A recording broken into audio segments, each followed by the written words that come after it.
días de nuevo. Vamos a dar comienzo a la rueda de prensa del equipo de la película Guernica, que si mis cálculos no fallan es la séptima que pasa en la competición.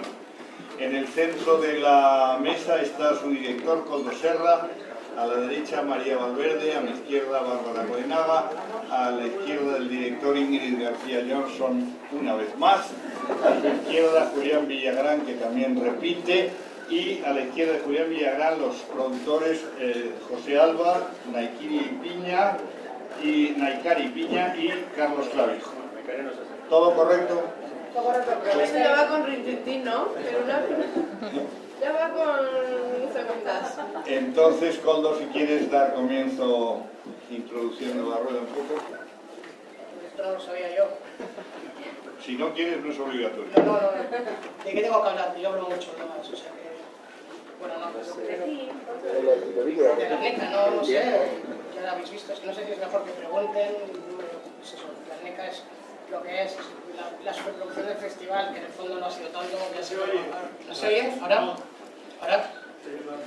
Vale, bueno, nada, lo primero es estar encantados, agradecidísimos y encantados de estar aquí en el festival. Yo no sabía que iba a haber este despliegue de medios delante ahora. Ingrid está más acostumbrada a estas cosas que yo llevaba 10 años sin estrenar una película. Y nada, yo solamente quiero decir que estamos encantados de estrenar hoy, en este día tan señalado, ¿no? Que es, como sabéis todos, es el 26 de abril, es el aniversario del bombardeo. Hoy se cumplen 79 años del bombardeo de Guernica y para nosotros es un lujo y muy emocionante, no solamente estrenar la película esta noche aquí en Málaga, que lo fácil sería estrenarla en casa y la estrenamos aquí, que es como estar en casa porque los productores son malagueños y la película, lo dije el otro día en la rueda de prensa de la academia, que la película arrancó en Málaga y curiosamente termina en Málaga o empieza una nueva andadura en Málaga también. Bueno, yo casi prefiero que preguntéis vosotros sobre la película o que hablemos de lo que queráis vosotros que contaros yo aquí mi vida milagros. Bien, pues venga, preguntas. Sí, Conchita. Conchita, venga. Dale, Conchita. Hola, Koldo. Hola, Conchita. Te ubicábamos al principio de tu carrera como director de género, Sí. de películas de terror. No hay mayor horror que de la guerra, sería la pregunta. Pues sí, yo creo que tiene mucho que ver, al final, o sea, quiero decir, hay gente que me pregunta, ¿esto es una peli de Koldo? Claro que es una peli de Koldo. Al final yo creo que hay una serie de elementos como la violencia, como exactamente el terror, y tú lo has dicho, ¿no? No hay más horror que una guerra. Al final esta historia sí es una historia, es un drama romántico, por decirlo así, pero está enmarcado en un periodo de la Guerra Civil Española y en un hecho muy concreto que es Guernica y que encima, pues bueno, a mí me tocaba cerca, ¿no? como bilbaíno. Entonces sí, yo creo que la evolución, que puede parecer a priori rara, no es disparatada y sí que creo que hay mucha cosa en común en las dos películas que he hecho hasta el momento.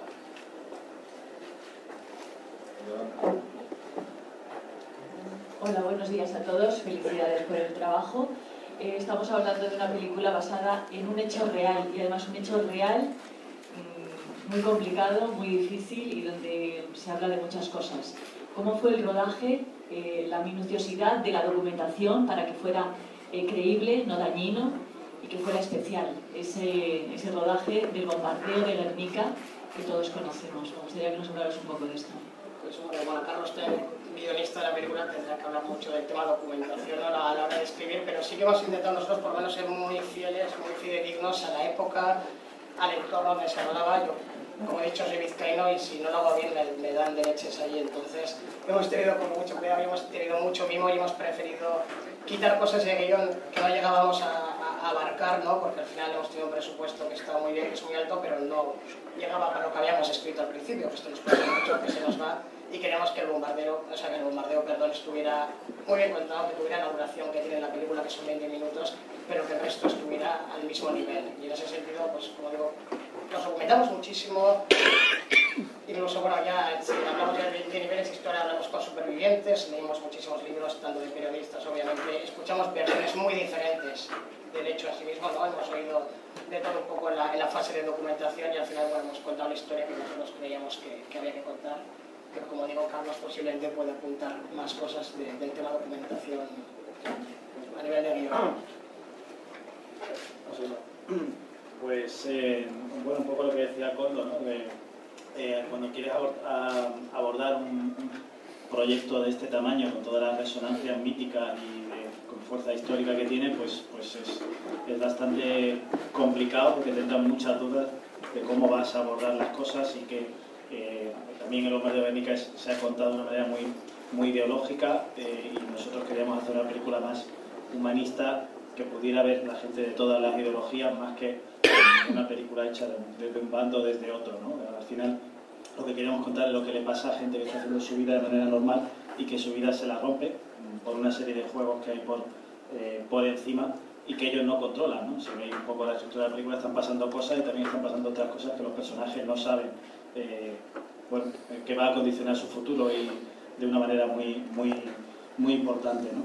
Y también cuando decidimos abordar el tema, pues estábamos buscando un ángulo medianamente original y nos interesaba mucho el tema de la prensa, el tema de toda lo que se cuenta de la guerra, de todas las guerras paralelas que hay, que es la guerra económica y que es la guerra de la información, y nos interesaba también que tuviera un poco de resonancia con el mundo de hoy, con lo que vivís muchos periodistas en vuestros trabajos y con lo que vivimos muchas otras personas en otras profesiones parecidas, ¿no? Es la sensación de quemazón, de que nada merece la pena, de que pues los méritos ya no cuentan y que tu profesión, la que tú te enamoraste, pues 10 años más tarde o 15 años más tarde te parece una mierda, ¿no? Entonces, bueno, queríamos un poco tocar todo ese tipo de cosas para que hubiera una conexión emocional y para que viéramos que lo que vivían entonces la gente de hace 70 y tantos años, pues lo puede vivir una persona, un espectador normal de hoy se puede sentir identificado, porque básicamente han cambiado muchas cosas, ¿no? No sé si contestará a al fondo.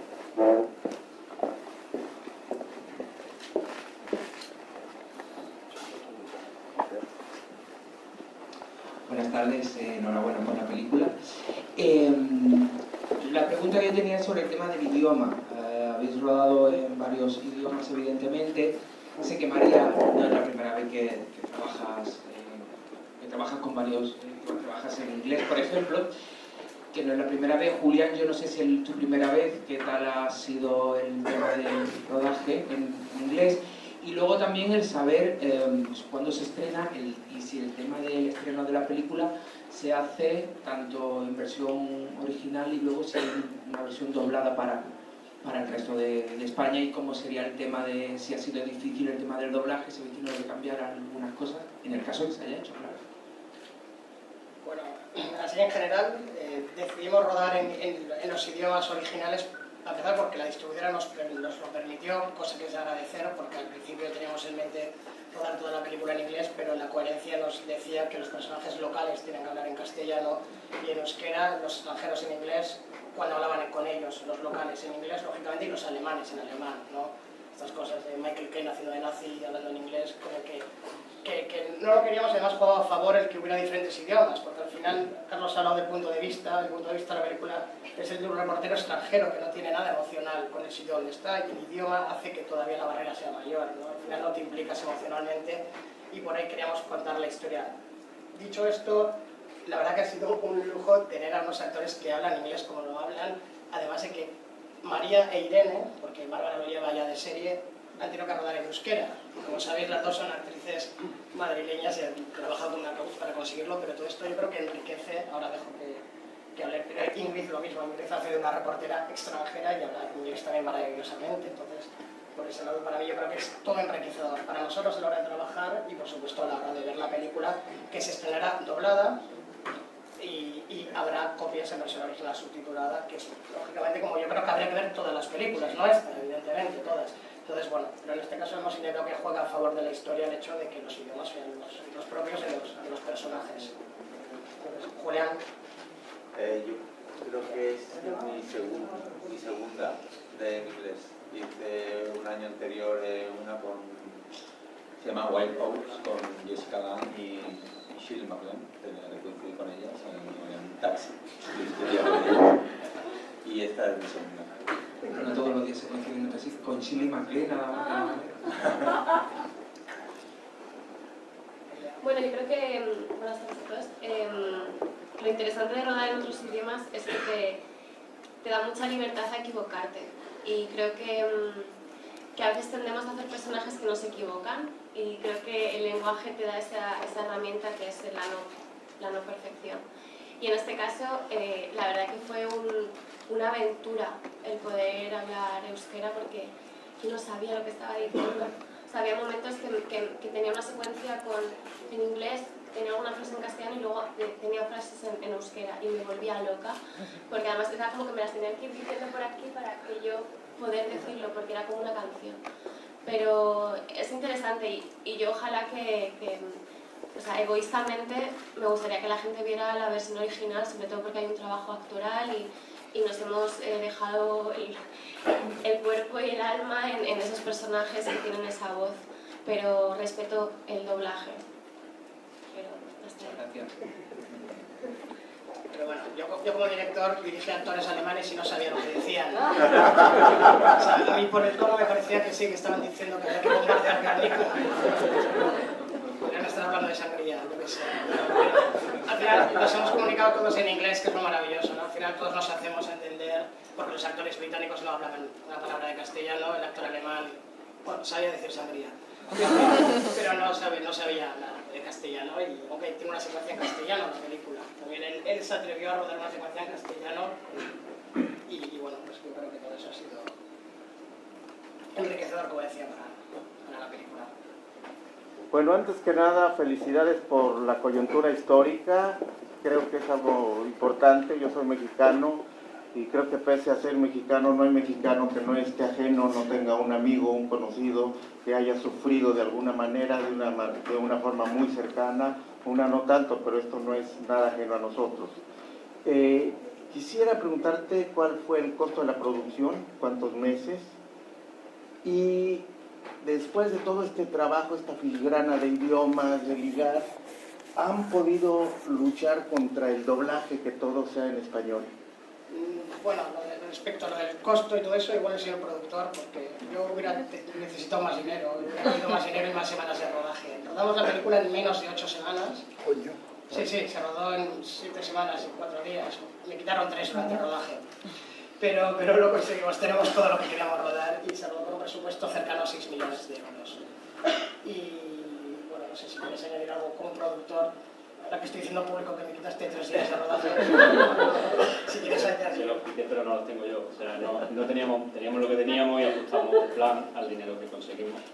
Lógicamente nos hubiera gustado hacer la película, creo que es una peli que tenía que haber tenido un presupuesto de 10 millones.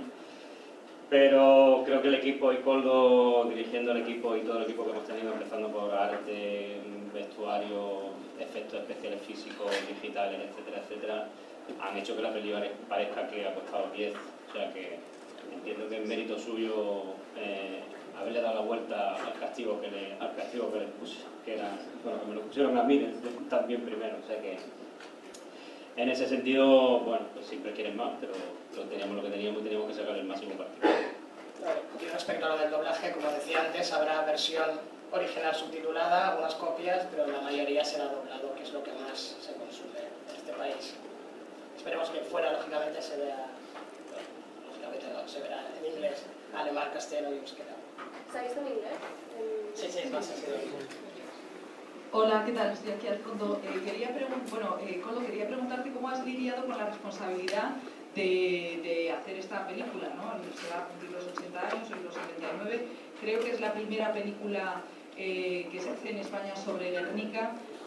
Y era eso, la sensación de cómo lidias con la responsabilidad. Y luego hay una, o sea, en la parte política podía haber sido más, ¿no? ¿Hasta qué punto estabais pues queriendo, o habéis sentido que teníais que poner más o menos de parte política? No, bueno, por partes, no. Lo primero, esto lo he explicado en varias entrevistas, lo primero que hago cuando hablamos del proyecto por primera vez de Guernica, ¿no? Los señores productores y yo es mirar en IMDb a ver cuántas pelis había de Guernica, porque estaba convencido de que habría 4 películas previas. Y resulta que no hay ninguna, ni española ni extranjera. Ni películas, se toca el tema tangencialmente en alguna otra película, se da algún diálogo, hace alusión al tema, alguna miniserie británica, alguna cosita suelta, y una serie que hicieron para ETV, una miniserie que se hizo a raíz del 75 aniversario, con lo cual cuando descubro que no hay películas sobre el bombardeo es todavía mayor la responsabilidad, claro. Yo encantado, yo soy de la zona y evidentemente conozco el tema de cerca y me apetecía muchísimo involucrarme, pero cuando descubro que no hay más películas, pues todavía con más razón, ¿no? Con más responsabilidad por un lado y por otro lado con más ganas.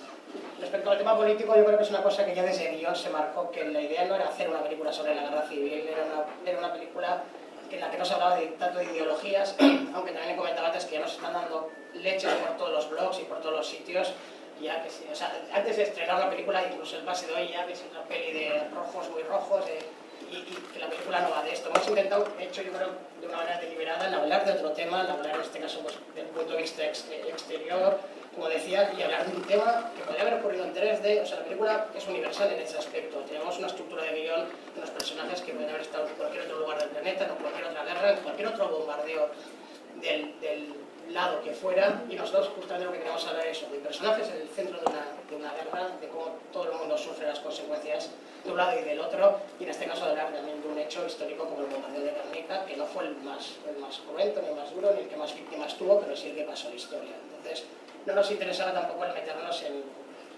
jardines políticos porque no lo pedía la historia, no porque nos diera algún tipo de miedo ni nada, sino porque aún así ya sabíamos que nos iban a caer por todos lados. Pero bueno, iba implícito en el proyecto, creo. Buenas tardes, enhorabuena por la película. A los productores, por favor, ¿nos podéis contar algo sobre la estructura de la producción o coproducción? ¿Y cómo entraron los andaluces en esta película? A ver, el proyecto nace de nosotros dos, que tenemos una asociación, cada uno trabajamos con una empresa, pero trabajamos de forma asociada, yo desde aquí de Málaga y Carlos desde Madrid.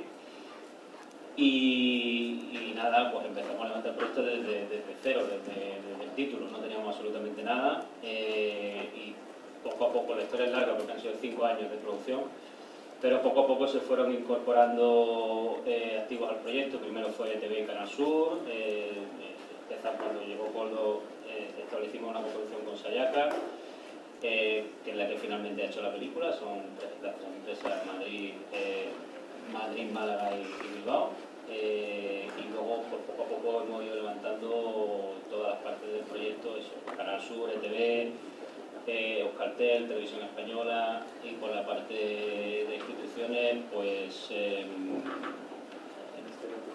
Ministerio de Cultura, por supuesto, el ICA, el Gobierno Vasco que nos ha apoyado también, Diputación de Vizcaya,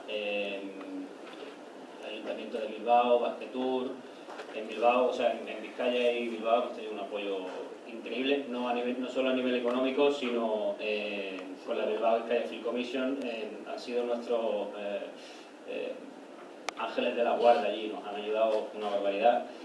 Y luego la película también tiene una parte importante de ingreso y de financiación de la parte de Sony, de ventas internacionales, y una parte importante de inversión fiscal que también ha sido significativa en el País Vasco, bastante significativa.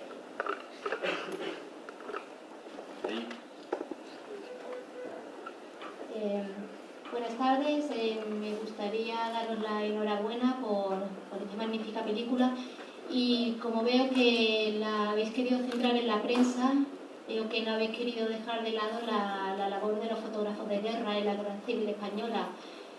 Todos conocemos a Robert Capa, y me imagino, mi pregunta es para Ingrid, si te has inspirado en Gerda Taro, que fue la compañera de Capa, que falleció durante la guerra y quizás por esto pues no es tan conocida. Me gustaría decir que sí, claro, pero porque Gerda Taro me parece una inspiración para todas las mujeres, ¿no? O sea, no solo ya para periodistas o fotógrafas, creo que cualquier mujer en la época en la que vivía, que tuviera ese valor y que se equiparara a los hombres y que quisiera estar a la misma altura que Frank Capra, que realmente durante una temporada Frank Capra eran los dos, perdón, Frank Capra, tío, Frank Capra es un... el hermano. Estaba respondiendo súper bien, vamos a ver. A ver, ella es una inspiración para mí, obviamente hay guiños a ella en el personaje en cuanto a vestuario y ¿por qué no has corregido? Hubiese quedado mucho mejor. En cuanto a ella en el vestuario y en tal, sí que es una referencia. Lo que pasa es que yo entré en este proyecto creo que 3 días antes de empezar a rodar y no tuve mucho tiempo para preparar el personaje, más allá de lo que ya conocía, porque mi padre sí que es fotógrafo y me dio un cursillo intensivo sobre lo que fue ser fotógrafo en esa época, pero desgraciadamente no pude indagar mucho más en la historia. Ya ves que todavía me fui muy nombre. De todas formas, ella durante una época ella también fue Robert Capa, o sea, no se sabe realmente qué fotos filmó ella, qué fotos filmó él, así que sí, claramente es una referencia. Lo que pasa es que esto sería una Gerda Taro joven, ¿no? Como los inicios de ella. Y bueno, ya creo que me has respondido a la pregunta, si te habías entrenado en el manejo de la cámara. Porque claro, las cámaras de entonces no son las de ahora.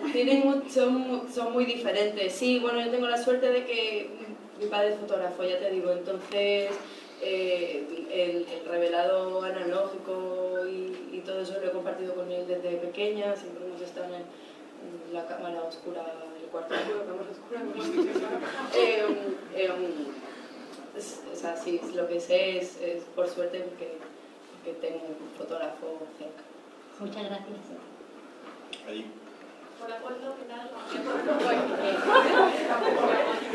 Este pobre hombre lleva intentando hacer el primero. Hay referencias en la película al Guernica de Picasso. ¿Te suena algo traerla aquí a Málaga, el que estamos en la ciudad que lo vio nacer, al margen de que Pecado Fix me imagino que también habrá tirado para casa? No, pero es lo que decía antes, ¿no? Que al final todo ha confluido aquí. La película arrancó en Málaga con una llamada de los productores malagueños y la película ha terminado cerquita de la casa de Picasso, y la película termina con el cuadro de Picasso. O sea, Picasso, aunque cuando la película termina, antes de que Picasso pinte el cuadro, la idea lógicamente era hacer alusión, que es el cuadro que es lo que más se conoce fuera. Siempre comento también que cuando intentábamos vender la película fuera, todo el mundo conocía la palabra Guernica por el cuadro, nadie conocía la historia detrás del cuadro, con lo cual el cuadro es algo que sí o sí también tenemos claro que tenía que estar de alguna manera en la película. Como digo, no se había pintado cuando transcurre, en los días que transcurre nuestra historia, pero sí que en los créditos luego queríamos homenajear lógicamente el cuadro, la imagen y que apareciera en la película finalmente. Pero siempre ha estado muy presente y lo de estrenar aquí en Málaga, cerquita de la casa Picasso, obviamente es un plus y, como decía antes, lo mismo, pues un placer y más emoción todavía, ¿no?, al asunto. Ahora sí, ¿eh? Sí. Bueno, pero dos preguntas muy breves. Para el señor Serra. La primera es... Bueno, Serra. La primera es musical, la elección de la música de Bach y sobre todo el Tristán y Isolda de Wagner. Explicaos un poquito el motivo. Y luego la segunda, muy breve también, un poquito más polémica. En los títulos finales indicas, no sé si tú o que el gobierno español tiene que pedir disculpas. ¿A quién? No, tanto como pedir disculpas. Bueno, empezó por Bach. En la película utilizamos 2 veces Bach porque representa un poco el carácter psicológico del personaje de Basil, del ruso, ¿no?, que tienen una secuencia, ellos dos comparten una secuencia en que hablan los dos de su pasión por la música y le pone, y nosotros tenemos también claro que, de hecho, el primer tema habla, creo recordar que es un tema relacionado con el hermano de Bach, y tiene que ver mucho con la trama emocional del personaje de Basil, ¿no?, que tiene a su hermana en Siberia, y por supuesto tenemos claro también que cuando torturan, no es que estoy spoileando, cuando ocurre lo que pasa después con María, tiene que estar Bach de por medio, que representa al personaje ese de Basil, y en el fondo lo que está haciendo es sufriendo, escuchando Tristán y Isolda, que lo están usando encima para tapar los gritos de la persona que no diré quién es. Entonces, por ahí, ya digo, la elección musical iba sobre todo por el carácter del personaje. Y los créditos no, los créditos lo que se dice es que en el año 97 Alemania reconoció públicamente y que España no lo ha hecho públicamente. Nadie ha dicho nada de que tenga que pedir perdón, nada, simplemente el hecho de reconocer, porque, como decía antes, incluso a la hora de documentarnos, hemos escuchado historias de todo tipo. Todavía hoy en día, en el año 2016, o en 2015, o sea, todavía hay gente con la que nos hemos reunido que casi decía que fue sin querer y que fue unos aviones que pasaban y yendo hacia otro lado. Y luego, claro, tú te sientas 1 hora a hablar con un superviviente y te cuenta lo que pasó y te cuentan las 3 horas que duró el bombardeo y lo que pasó y lo que sufrió en sus carnes, y no unos sino unos cuantos, y dices, aquí hay algo raro. Entonces, simplemente es un dato, yo creo que puramente objetivo, que simplemente se dice que Alemania hizo formal o hizo público, ¿no?, se hermanó con Guernica en el año 97 y Pero Alemania e Italia tienen sentido, pidan disculpas, incluso la rusa de Stalin, en una guerra entre españoles, que incluye la guerra entre vascos... No, lo que además lo que se dice es que no reconoce su participación en el bombardeo. No dice que la guerra no tenga que haber ni víctimas en los dos bandos ni nada. Lo que creo que el texto dice exactamente es que no reconoció su participación en el hecho, que creo que está más que probado, lo que quiero decir. O sea, no es una cuestión ya de pedir perdón, los dos bandos deberían de pedir perdón, ojalá no hubiera guerras y todo esto, pero yo creo que el texto simplemente, perdón, el texto, no recuerdo la fecha, recoge una petición que creo que hizo Iñaki Nasagasti del Congreso y tal, de que el gobierno debía pedir perdón por el bombardeo del gobierno español, y el texto lo único que cuenta lo que pasó, quiero decir, todos los partidos políticos que forman parte del Congreso reconocieron la participación de Franco en el bombardeo y ningún gobierno, porque igual nos parece hasta lógico, quiero decir, ningún gobierno ha pedido oficialmente perdón, porque ningún gobierno entiende que representaba a cualquiera de aquellos gobiernos. Entonces, bueno, simplemente lo que hacemos es transmitir, o sea, copiar y pegar lo que pasa, el acta del Congreso. No emitimos ningún juicio de valor ni de lo que haya pasado, ni si el gobierno tiene que pedir o no pedir perdón. No es nuestra intención ni nuestro trabajo. Conchita. Quiero preguntar a Bárbara Goenaga, como vasca, si ayudar a reconstruir este episodio histórico localizado en este sitio para ti significa algo especial, es una película más, no, te han removido algo sentimentalmente, pensando en gente a la que le sucedió. Sí, bueno, yo creo que a mí como vasca y a todo el mundo en España, quiero decir que eso conmueve. Es verdad que me parece importante una cosa que, bueno, todos sabemos lo que pasa en Guernica, más o menos, ¿no? La teoría nos la sabemos, en el colegio la hemos aprendido, en toda España yo creo, no solo en Euskadi, ¿no? Pero hay una cosa que en esta peli a mí me gusta mucho, claro, una cosa es leer la historia, ver imágenes en blanco y negro, y otra cosa es vivirla, ¿no? Y creo que eso es lo importante de esta peli, ¿no? Porque todo el mundo nos ha contado historias de la guerra civil, que esto pasó hace 79, 80 años, ¿no? Pero realmente no es que no nos importe, pero no nos lo creemos de verdad, es algo que pasó, ¿no? Y esta película, verlo no en blanco y negro, sino en imágenes de movimiento, con personas que aman, que sienten, que la dureza, lo que decía, ¿no? Los dos bandos, los chavalitos que morían, quiero decir que fue una guerra entre hermanos, y eso creo que es importante verlo para entender un poco más la historia, ¿no? El tema del bombardeo de Guernica todos sabemos cómo fue, eso sí, lo que había detrás y el empatizar quizá con, me emociono, con todo lo que había, creo que eso sí que, y a mí como vasca, pues bueno, también, porque me quedaba muy cerca, pero creo que el sufrimiento humano a cualquiera nos puede, o sea, decir que no está bien, igual. Yo creo que todos los actores han empatizado por ese lado, también lógicamente María y los actores internacionales, porque de nuevo, insisto, conocían el poder y no conocían la historia detrás, y yo creo que en ese sentido todo el mundo ha empatizado, ¿no? Eso no hace falta ser vasco, yo creo que ha habido muchos bombardeos, desgraciadamente, no solo el de Guernica, que es el más famoso, en Durango un mes antes hubo más víctimas, entonces quiero decir que al final la película yo creo que habla de algo universal, terrorífico, como decías antes, y que, bueno, sí, que nos toca más cerca, pero respecto a lo que decía, sí que creo que es importante, claro que sí. No sé, no entiendo por qué olvidar, ¿no? Creo que es importante recordarlo y no sé si para que no vuelva a pasar, esperemos que no pase, pero siempre está bien saberlo. Sí. Pues.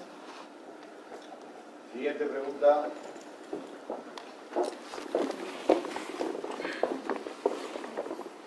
Bueno, a mí me gustaría preguntar a María, que siempre es un placer verla en la gran pantalla, y sobre todo el juego que hace con Bárbara, ¿no? Las dos, porque, bueno, las tres mujeres de la película, yo creo que, bueno, la peli, aunque tiene ese trasfondo de información que yo no sé si hubiera existido todos los medios que tenemos ahora, la realidad a lo mejor sería otra, las dificultades con las que los medios de comunicación tuvieron que enfrentarse en esa época, pero sobre todo las mujeres, y esas mujeres se reflejan como fuertes. Parece que no son ellas las que dan las órdenes de las cosas, pero sí las que movieron las cosas y las que hicieron que aquello saliera adelante. Y tomaron decisiones muy importantes y se manifiesta en la película. Pero hay un juego de miradas y de complicidad entre vosotras dos que me gustaría, tanto María como Bárbara, que me explicarais un poco cómo trabajasteis eso en la película. Bueno, era muy importante, los personajes femeninos en esta película están muy bien escritos, sobre todo porque la imagen que tenemos que dar es aparentemente fuerte, pero teníamos que ser fuertes, sobre todo para que los hombres no nos comieran. Y tanto el personaje de Ingrid como el de Bárbara y el mío, incluso también el de Irene Escolar, ves claramente a la mujer de esa época, ¿no? Que no eran débiles, eran mucho más que eso, o sea, eran unas guerreras, pero tenían que aparentarlo serlo. Y en el caso de Bárbara y yo, pues nos conocemos desde hace bastantes años y tenemos química, nos encantamos y creo que eso ayuda mucho a la hora de interpretar, porque la interpretación es química y notas perfectamente cuando no casa y cuando sí casa. Y con ella es, pues bueno, pues viajar, es estar, y había muchas secuencias que nos tenían que cortar porque había secuencias dramáticas que nos reíamos mucho, pero porque tenemos algo que nos miramos y nos podíamos, pero es la magia, hasta al fin y al cabo es eso, y trabajar con ella pues es un honor, o sea que me alegro que se vean las miradas porque existían. Yo voy a añadir una cosa. Allá Toni Capuchón creo que no sé. Añade. Claro, a mí me resultó más fácil porque esto María lo supo al final de la película. Bueno, sí, contigo. Pero no, pues a mí dije, es verdad, había una química y nos llevamos muy bien y tanto que nos tienen que cortar por mucha drama que estemos intentando contar, un desastre a ratos. Y entonces yo dije, bueno, Coldo y yo, ¿no? Salía un poco entre líneas en el guión, pero dije, oye, vamos a hacer una cosa. ¿Por qué no hacemos que mi personaje esté enamorada? El personaje esté enamorado del personaje de María. Y eso me ayudó, porque eso facilitó todo mucho y además es verdad que no se ve. Eso lo ves a lo mejor si ves más veces la película, pero ahí estaba, ¿no? Y a mí me encanta, porque es verdad, y de verdad, y no lo digo a mí me atrapa, no tiene un imán María que creo que a todos. Y te quedas mirándola, y me pasaba con ella rodando, y de verdad, no, en serio.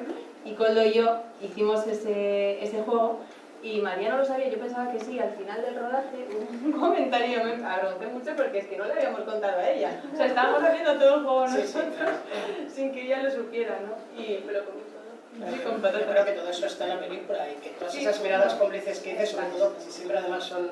Porque el personaje siempre jugamos a que fuera un personaje casi muy protector, ¿no? Al final es la que está siempre cuidándola, atendiéndola, diciéndole no vayas a tal, no hagas esto, no hagas lo otro.